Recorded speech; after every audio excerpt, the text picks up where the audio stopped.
Hi, welcome back to Tiny Classrooms Live. Hi, the doctor here, Don Zulu in Taos, New Mexico.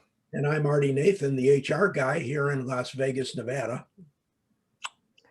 Joining from Frankfurt, part number 1 of MaLish company, Maike Benner. And I'm Lily Rode. And our topic today is optimism in the new year. And you know, it's funny this year talking about optimism, but it's here. And I think we have to be optimistic as the new year begins. Yeah, and optimism is often misunderstood. It's really a cognitive, it's how we think about things process. It's not something that you just run around willy-nilly throwing snow in the air. I'm in Taos and it just snowed. So throwing snow in the air, you know, and being happy, it's really very practical and very pragmatic. And how we describe the events of the moment and the anticipations for the future is very, very predictable and healthy if we use the right language and the right understanding of building the future, imagining the future that we want to bring forth. So what do you guys think? Absolutely. So what I always do is, like, I take my optimism out of what else could have happened, like to me personally, for me as a country, and I look to people for inspiration. And sometimes I know their solutions, sometimes I don't, but just looking at them and seeing what they went through, that is so amazing. It's Christmas time, and I just visited one of my grandmas. She's 92 years old. And I asked her, you know, you're stuck at home. If you go out, you have to wear the mask. It's really difficult for you breathing, and you really have a lung condition. So how do you feel? Is this a crisis time? Has there been worse in your life? And she just shrugged her shoulders and said, well, you know, that's going to pass. And I've lived my life and it was good. And we had other times. She was a child during the war, the Second World War.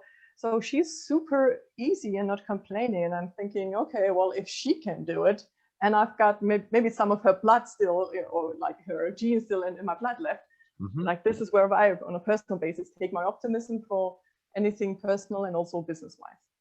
I think that's excellent. Lily, what about you?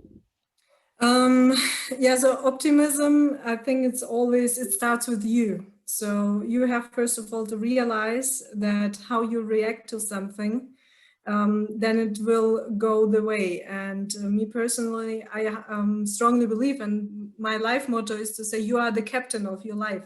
So means everything you decide. If you decide right now not to be optimistic, then you are not optimistic. But you have to decide for it. You have the choice, but you have also to make the decision and take the right actions towards it. And so I always remind myself about it. So coming from the Russian background, so the Russians tend to be really negative and they are really lethargic. And I also surrounded by such people, also from my close family. And so for me, it's always like working on it, not to get kind of put into this wave, and always to make a decision. So to make a decision daily, what kind of person do I want to be today, and how optimistic or not optimistic do I want to be? But of course, going always for the positive sides, because life is too short to be negative. It is. You know, we've talked about empathy, you know, over the last several sessions. And, you know, I think we got to be empathetic about ourselves. You're right, Lily. It does start with ourselves. And if we can all start this new year with a sense of optimism and hope for the new year, then we can spread that to others. And hopefully it will come true in 2021. It will. Well, it will. And, you know, Lily, you raise an interesting point, that our families of origin, whom we love dearly, will often come from an attitude, a belief system, a culture system, and in your case, Russians, and now you're a German, and so on and so forth. And we've got two choices. One is to sort of continue the worldview, if you will, that they have, the story about life, Russian depression, or any culture, or we stand and say, well, that's interesting, but that doesn't work the way as well as I want it to, and we change our minds individually. And that's what facilitates change in a culture as well, is people changing their mind about taking a different stance and a different attitude toward life. Have any of you ever met a person who called themselves a realist? Yeah. Yeah. Well, that's a silly word for a pessimist, right? That's just another excuse for a pessimist.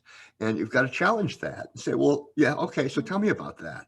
Because realism simply can be very optimistic. I'm realistically optimistic. I'm not in fantasy land, but I choose to interpret and describe stuff in my life and in the world in a way that is productive and gives me options instead of locking me down and, closing me off. So it's a big subject, obviously, and we could talk about it a lot more, but I think so far everybody's insights have been very good. Well, as we get ready for the new year, from all of us, we hope that you, wherever you are, have a happy and a healthy and an optimistic 2021.